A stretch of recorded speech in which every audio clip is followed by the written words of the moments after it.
Selamat berjumpa kembali dalam mainan audio Sahabat Seperjalanan. Hari ini adalah hari Senin 1 Desember 2025. Tema renungan saat teduh kita dengan judul Tuhan kok dilawan. Firman Tuhan terambil dalam Maliaki 1 ayat 1 sampai dengan ketiga. Ucapan ilahi. Firman Tuhan kepada Israel dengan perantaran Maliaki. Aku mengasihi kamu, firman Tuhan, tetapi kamu berkata, dengan cara apa, bagaimana engkau mengasihi kami? Bukankah Esau itu kakak Yakub? Demikianlah firman Tuhan.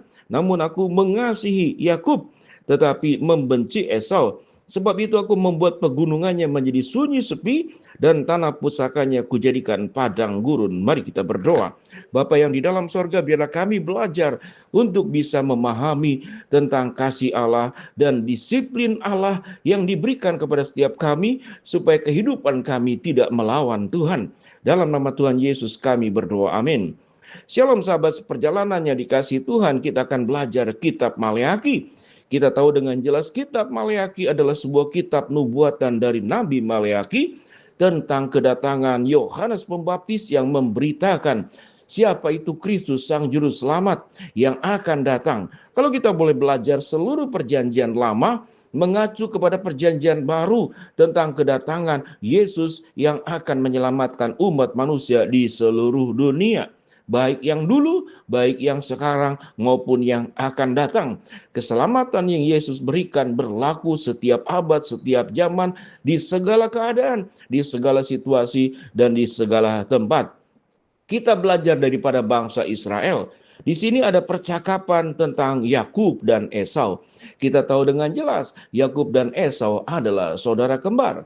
Tentu kita lihat bahwa Esau adalah anak sulung dan Yakub adalah adiknya. Sebuah proses kelahiran yang menjadi bagian daripada keluarga, yaitu Ishak sebagai ayahnya. Sahabat seperjalanan yang dikasihi Tuhan, suatu kita belajar di dalam seluruh perjalanan daripada anak-anak Tuhan, maka sesungguhnya gambaran tentang Esau dan Yakub adalah bagian daripada bagian tentang penjelasan kita adalah orang-orang yang suka melawan Tuhan. Apa yang dilakukan oleh Esau? Esau kehidupannya sangat duniawi. Dia tidak peduli dengan hak kesulungan yang menjadi bagian daripada dasar bahwa akan lahir keturunan Mesias. Keturunannya akan melahirkan Mesias dari Abraham, Ishak, Yakub, dan seluruh keturunannya. Kemudian kita bisa melihat seluruh riwayat daripada keturunan yang terdapat dalam Matius pasal yang pertama. Esau tidak menghargai hak kesulungan. Hak kesulungan bagi bangsa Yahudi, walaupun itu adalah sebuah tradisi sebagaimana dimiliki oleh bangsa-bangsa yang lain di muka bumi sampai saat sekarang untuk mencatat riwayat. Tetapi hak kesulungan berbicara tentang akan lahirnya Kristus dari keturunan yang kita melihat dari mulai Daud, dari Abraham, kemudian kita melihat sampai kemudian pada akhirnya kepada Yusuf dan Maria sebagai orang tua mereka. Esau adalah pribadi yang tidak menghargai hak kesulungan, sehingga dengan mudah menjual hak kesulungan kepada Yakub adiknya. Sedangkan Yakub sendiri adalah orang yang tidak menghargai Allah sendiri. Dia melakukan penipuan. Jadi dua-duanya hidup di dalam keberdosaan. Yang satu hidup dalam segi duniawi, dia tidak jarang ada di rumah Esau. Dia memang adalah seorang pemburu kalau kita mengatakan.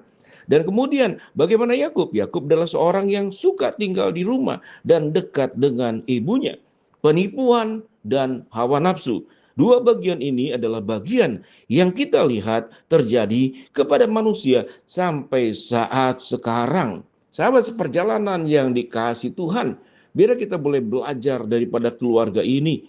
Bagaimana keluarga-keluarga yang sekalipun dia adalah anak Tuhan, sekalipun dia itu adalah bangsa Israel, umat pilihan Allah, tapi kehidupannya tidak selalu sama dengan panggilan Tuhan untuk menjadikan hidupnya sesuai dengan kehendak Allah. Sahabat seperjalanan yang dikasihi Tuhan, biar kita boleh belajar dalam kehidupan mereka berdua ini. Bagaimana Alkitab mengatakan bahwa akan lahir seorang juru selamat yang akan memurnikan seluruh orang-orang yang ada di zaman terdahulu, sekarang, dan yang akan datang. Maleaki hadir untuk menyampaikan tentang kedatangan Yohanes Pembaptis. Alkitab menyebut Maleaki disebut sebagai utusanku atau malaikatku. Kita tahu dengan jelas kondisi yang ada pada zaman Maleaki adalah mereka kembali dari pembuangan, mengalami kemunduran moral. Para imam mengabaikan persembahan. Para imam juga tidak mendisiplin orang-orang yang kawin campur. Para imam juga melakukan penyimpangan di dalam perpuluhan. Dan rakyat pada waktu itu juga hidup di dalam keberdosaan dengan jalan hidupnya masing-masing. Kalau kita boleh belajar bahwa kehidupan sebagai orang percaya tidak serta-merta kita langsung menjadi orang yang bisa diubahkan oleh Allah. Mari kita belajar supaya kita tidak seperti Esau yang tidak menghargai status. Kalau kita melihat Esau adalah anak sulung, hak kesulungan. Tapi di bagian kehidupan kita saat sekarang, kita pun seringkali tidak menghargai status kita sebagai anak-anak Allah yang dipilih oleh Allah. Kita tetap hidup di dalam keduniawian. Kita meninggalkan seluruh urusan-urusan yang rohani. Tetapi ada orang yang kelompoknya adalah seperti Yakub. Dia tinggal di rumah, dia tidak melakukan keburukan-keburukan seperti Esau. Tetapi kehidupannya sekalipun dekat dengan keluarga, dia tidak keluar rumah. Tapi dia punya ambisi mengambil hak orang lain, yaitu hak kesulungan dengan cara menipu, berjubah bulu binatang.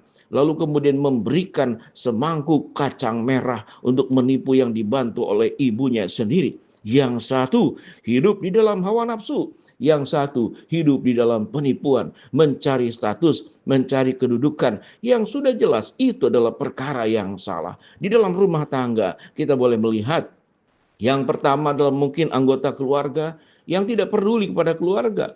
Tetapi ada anggota keluarga yang di rumah memang tidak keluar rumah, tapi hanya peduli kepada egonya sendiri, kepentingannya sendiri, merampas bagian hak-hak daripada anggota keluarga yang lain. Orangnya kemudian tidak melakukan tanggung jawab. Hidupnya dipenuhi dengan hawa nafsu. Kalau boleh dikatakan, baik Esau maupun Yakub, dua-duanya dipenuhi dengan hawa nafsu. Di dalam rumah atau di luar rumah. Tidak menentukan seseorang itu bertumbuh. Kalau kita balikan, orang yang di luar rumah bisa menjadi orang yang bertanggung jawab. Tatkala apa yang diperjuangkan di luar rumah itu untuk kembali memperjuangkan kebutuhan keluarga, hidup dalam kebenaran, mencari tanggung jawab kehidupan di luar, agar kemudian rumah tangga bisa berjalan.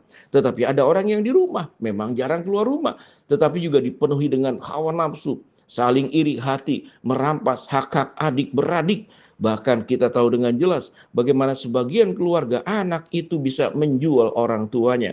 Ada sebuah peristiwa bagaimana anak dan mantu itu mengusir orang tuanya sendiri keluar dari rumah, sementara rumahnya itu sendiri adalah milik orang tuanya sendiri, tetapi orang tuanya itu dikeluarkan.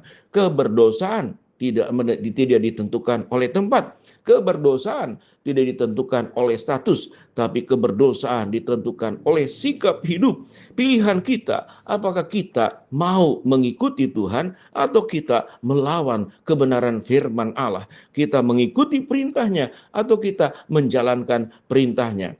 Biarlah kita belajar dari dua pribadi yang masing-masing tidak menghargai akan perintah Allah, tetapi dipenuhi dengan hawa nafsu. Jangan melawan Tuhan. Mari kita berdoa.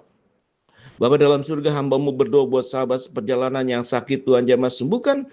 Sahabat seperjalanan yang sedang menghadapi masalah, Tuhan bukakan jalan. Sahabat seperjalanan yang sedang berdoa mengharapkan sesuatu, Tuhan kabulkan sesuai dengan waktu rencana Tuhan yang terbaik. Di dalam nama Tuhan Yesus, kami berdoa agar kami tidak melawan Tuhan, tapi taat kepada Tuhan. Amin.